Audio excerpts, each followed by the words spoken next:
Sem dúvida nenhuma, o Vino11 é um dos fundos imobiliários de lajes corporativas mais relevantes da atualidade, não só pela gestão, mas também pela diversificação de imóveis, que é extremamente estratégica, além de estar bem descontado e ser um fundo bem subestimado. Porque, claro, o cenário inflacionário de um país ele afeta todos os setores, e não seriam os imóveis corporativos que iriam se safar desse banho de sangue, não é mesmo? Afinal, é um setor que depende diretamente do crescimento das empresas e principalmente de investimentos também. É um fundo que eu acompanho desde 2020, né, e tem uma estratégia inteiramente focada não só em rendimentos, mas em expansão. Então, eu não poderia deixar de trazer aqui o Vino11, né, o fundo da 20 Partners. Esse fundo foi inclusive recomendado pelo Paulo Augusto, tá? Obrigado, Paulo, que estava querendo ver aqui no Acumuladores um fundo de lajes corporativas. E provavelmente eu vou trazer aqui mais vezes fundos assim no canal. Fica até o fim porque tem novidade, né, importante inclusive sobre o fundo, além de te ajudar a conhecer melhor o Vino11.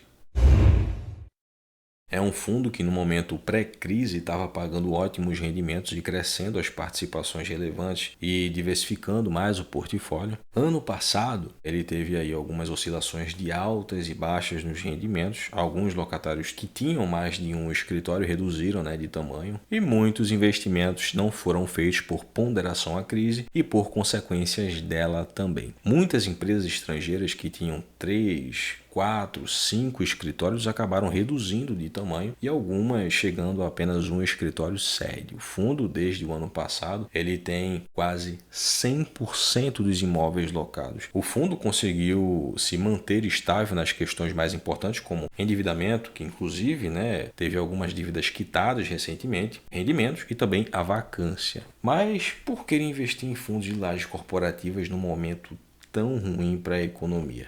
Bom, aqui no Brasil, aqui tudo indica já chegamos ao topo da taxa de juros. E como eu falei antes, aqui no canal em vídeos mais recentes, inclusive, o BC sinalizou que vai aumentar as taxas de juros, né, apenas para manutenção, ou seja, por influência de mercados externos, né, já que somos um país importador de inflação e nossa economia é influenciada por outras maiores, como a europeia e principalmente a americana. Resumindo, aqui tudo indica já chegamos ao fim do ciclo e é aí que muitos investidores fecham os olhos, né, para o médio e longo prazo e pensam somente nos lucros maiores com FIIs de papel. E muitas vezes vendem bons fundos de tijolos seguindo recomendações de manutenção de carteira e depois vai fazer recompra quando as cotas já estão subindo na recuperação do mercado. Lembrando que sempre foram os FIIs de tijolos que mais remuneraram antes do topo da Selic. É bom aproveitar as altas e baixas do mercado a nosso favor. Então tomem cuidado com o seu mercado, porque ele é cíclico.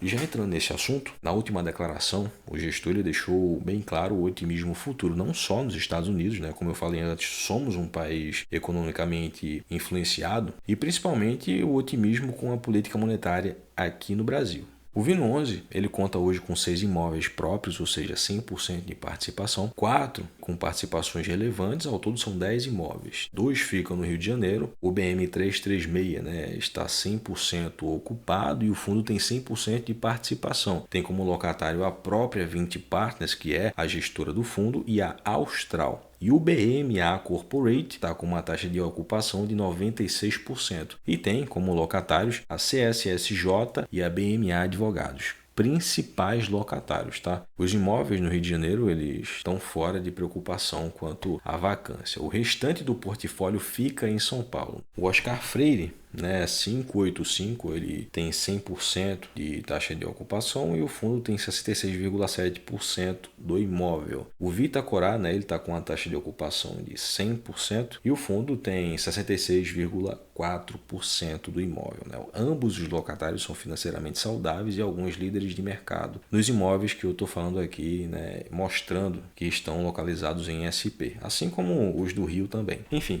o BBS, que o fundo tem 100% de participação, está com 88% de taxa de ocupação. Tem o imóvel também da CIA em Alphaville, que é inteiramente locado para a empresa, lógico, e o fundo tem 100% de participação. O LAB 1404 ele está 100% locado e o FII tem 38,26% de participação no imóvel, né? E o Cardeal Corporate, que é 100% locado para a Faculdade Bela Vista, e esse contrato ele é bem recente, tá? Foi uma ótima notícia para o fundo, tem ali 100% de participação nele. E o imóvel mais famoso, que é o da Rede Globo em São Paulo, a sede, ele tem 100% de participação e, lógico, está 100% locado para a empresa. O Haddock Lobo está com 88,7% de participação e está 100% com o do imóvel locado também. Recentemente teve duas indicações para uma possível rescisão de contrato. Uma da DHL, que é uma empresa líder global de logística internacional, que provavelmente você deve conhecer, e a outra da Abril.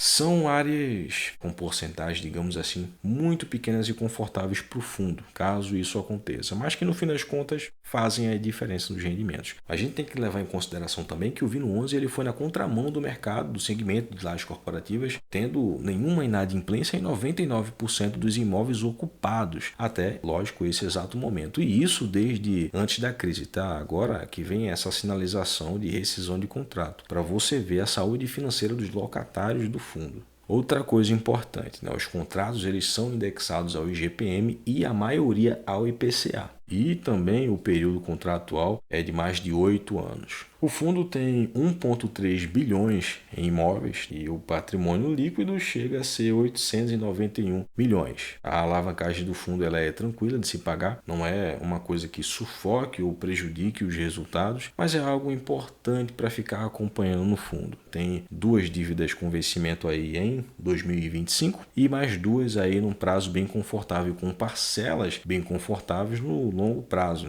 aí 2035, 2037. É um fundo que constantemente faz aquisições, então é importante sempre ficar de olho na alavancagem. Mas, voltando ao assunto, toda essa questão de aviso de intenção de rescisão de contrato deixou muitos cotistas, muitos investidores com a orelha em pé. Então o fundo ele trouxe uma estimativa de rendimento para esse ano que pode ser maior ou menor, sem garantia ou promessa, afinal é uma maneira contábil de tranquilizar os cotistas. Mas tudo depende do cenário macro. O fundo pagou um yield atualizado de 9,3% nos últimos 12 meses. São bons dividendos, inclusive sustentáveis.